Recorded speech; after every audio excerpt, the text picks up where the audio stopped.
Hi, I'm Grady McManus. This is Crash Course World History, and today we're going to learn about the Iroquois, who actually lived in what is now modern-day New York. Well, before the Americans took over.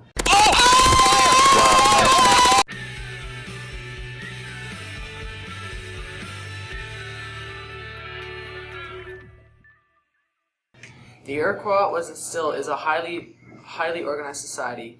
The Iroquois League is an alliance between 5 and 6, as of 1722, different nations, with the different nations being Mohawk, Onondaga, Oneida, Cayuga, Seneca nations, with the Tuscarora nation joining after being displaced by the English settlers.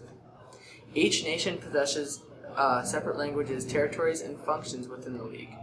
Members from each nation meet together in a grand council which consists of 56 chiefs from the different tribes, 14 from Onondaga, 10 from Cayuga, 9 from Oneida, 9 from Mohawk, 8 from Seneca, and 6 from the Tuscarora. When the council convenes, the official language spoken is Mohawk. The council mainly convened to discuss larger matters such as resource sharing, war, and other matters of importance. Local councils would take care of most things on a local level with democratic votes. These councils were split into 2 sections, one with men and one consisting of the women of a tribe, though the women had held more power, being able to veto treaties, declarations of war, and usually taking the lead in legislative suggestions. While both women and men could partake in councils, only men could become chiefs, yet they were solely elected by the women of the tribe.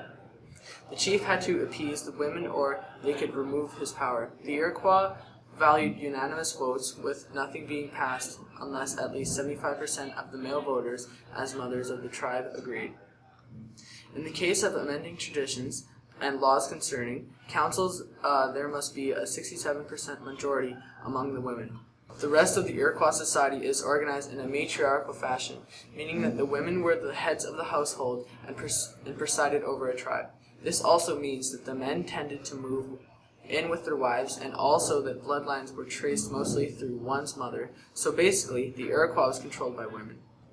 The Iroquois lived in longhouses. These longhouses usually held to around 30 to 40 people, and were rectangular and were made by sewing a piece of bark together. The other option for housing was the wigwam. These houses were made by bending trees until formed in the shape of a spherical shelter format, and were covered most of the time in pieces of fresh bark to keep rain and anything else from coming into the house. Their diet heavily relied on meat that they hunted and the crops that the women harvested and grew. For example, the women would harvest squash, corn, beans, while the men would use spears, bows and arrows, tomahawks, and axes to hunt animals for food and other purposes. They mainly hunted deer, turkey, duck, black bear, elk, rabbits, and wolves. No part of the animal was left to waste. For example, they would use the bones as tools and the skin or fur as clothing. The traditional Iroquois clothing consisted of leggings, long skirts, long smocks, and moccasins. Every once in a while, the Iroquois would perform a dance known as the rabbit dance, which incorporated modern artistic expression, art. To the Iroquois was a huge part of their culture and would usually tell a legend or give deeper meanings to their beliefs in works such as paintings and sculptures. The Iroquois lived in modern-day Ontario and upstate New York for a long time before the Europeans arrived.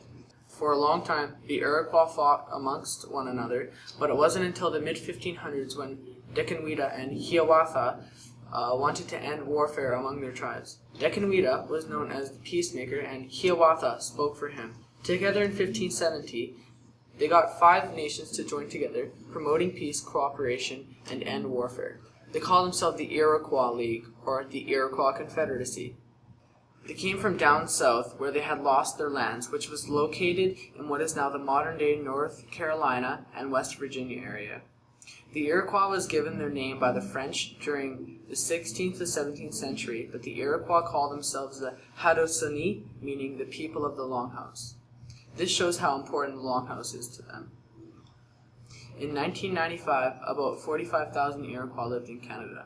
Whether directly involved in the outside economy or not, most of the Iroquois economy is now greatly influenced by national and world economies.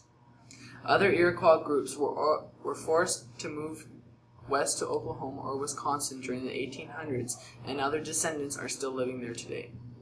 Nowadays, the Iroquois live primarily in New York, Quebec, and Ontario. In recent years, however, The Iroquois nations have pursued land claims in New York through the federal courts.